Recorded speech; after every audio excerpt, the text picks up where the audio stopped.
हर हर महादेव सभी को। जय श्री हरि विष्णु। कार्तिक मास महात्म्य कथा अध्याय 4। नारद जी ने कहा, ऐसा कहकर भगवान विष्णु मछली का रूप धारण करके आकाश से जल में गिरे। उस समय विंध्याचल पर्वत पर तप कर रहे महर्षि कश्यप अपनी अंजलि में जल लेकर खड़े थे। भगवान उनकी अंजलि में आ गिरे। महर्षि कश्यप ने दया करके उसे अपने कमंडल में रख लिया। मछली के थोड़ा बड़ा होने पर महर्षि कश्यप ने उसे कुएं में डाल दिया। जब वह मछली कुएं में भी न समा सकी तो उन्होंने उसे तालाब में डाल दिया। जब वह तालाब में भी न आ सकी तो उन्होंने उसे समुद्र में डाल दिया। वह मछली वहाँ भी बढ़ने लगी। फिर मत्स्य रूपी भगवान विष्णु ने इस शंकासुर का वध किया और शंकासुर के हाथ में लेकर बद्रीनाथ में आ गए। वहाँ उन्होंने संपूर्ण ऋषियों को बुलाकर इस प्रकार आदेश दिया, मुनीश्वरों, तुम जल के भीतर बिखरे हुए वेद मंत्रों की खोज करो और जितनी जल्दी हो सके उन्हें सागर के जल से बाहर निकाल लाओ। तब तक मैं देवताओं के साथ प्रयाग में ठहरता हूँ। तब उन तपोबल संपन्न महर्षियों ने यज्ञ और बीजों सहित संपूर्ण वेद मंत्रों का उद्गार किया। उनमें से जितने मंत्र जिस ऋषि ने उपलब्ध किए हैं वही उन बीज मंत्रों का उस दिन से ऋषि माना जाने लगा। तदंतर सब ऋषि एकत्रित होकर प्रयाग में गए। वहाँ उन्होंने ब्रह्मा जी सहित भगवान विष्णु को उपलब्ध हुए सभी वेद मंत्र समर्पित किए। सब वेदों को पाकर ब्रह्मा जी बहुत प्रसन्न हुए। उन्होंने देवताओं और ऋषियों के साथ प्रयाग में अश्वमेध यज्ञ किया।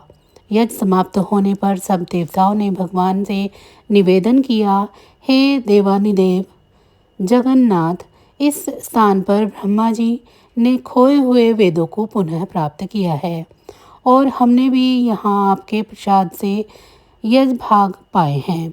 अतः यह स्थान पृथ्वी पर सबसे श्रेष्ठ पुण्य की वृद्धि करने वाला एवं भोग तथा मोक्ष प्रदान करने वाला हो। साथ ही यह समय भी महापुण्यमय और ब्रह्मघाती आदि महापापियों की भी शुद्धि करने वाला हो तथा तय स्थान यहाँ दिए हुए दान को अक्षय बना देने वाला भी हो। यह वर दीजिए। भगवान विष्णु बोले, देवताओं, तुमने जो कहा है वह मुझे स्वीकार है। तुम्हारी इच्छा पूर्ण हो। आज से यह स्थान ब्रह्म क्षेत्र के नाम से प्रसिद्ध होगा। सूर्यवंश में उत्पन्न राजा भगीरथ यहाँ गंगा को लेकर आएंगे और वह यहाँ सूर्य कन्या यमुना से मिलेंगी। ब्रह्मा जी और तुम सब देवता मेरे साथ यहाँ निवास करो। आज से यह तीर्थराज के नाम से विख्यात होगा। तीर्थराज के दर्शन से तत्काल सब पाप नष्ट हो जाएंगे। जब सूर्य मकर राशि में स्थित होंगे उस समय यहाँ स्नान करने वाले मनुष्य के सब पापों का यह तीर्थ नाश करेगा। यह काल भी मनुष्यों के लिए सदा महान पुण्य फल देने वाला होगा। माघ में सूर्य के मकर राशि में स्थित होने पर यहाँ स्नान करने से सालोक्य आदि फल प्राप्त होंगे। देवानिदेव भगवान विष्णु देवताओं से यह कहकर ब्रह्मा जी के साथ वहीं अंतर्ध्यान हो गए। तत्पश्चात इंद्रादि देवता भी अपने अंश से प्रयाग में रहते हुए वहां से अंतर्ध्यान हो गए। जो मनुष्य कार्तिक में तुलसी जी के जड़ के समीप श्री हरि की पूजन करता है वह इस लोक में संपूर्ण भोगों का उपभोग करके अंत में वैकुंठ धाम को जाता है। जय श्री हरि विष्णु।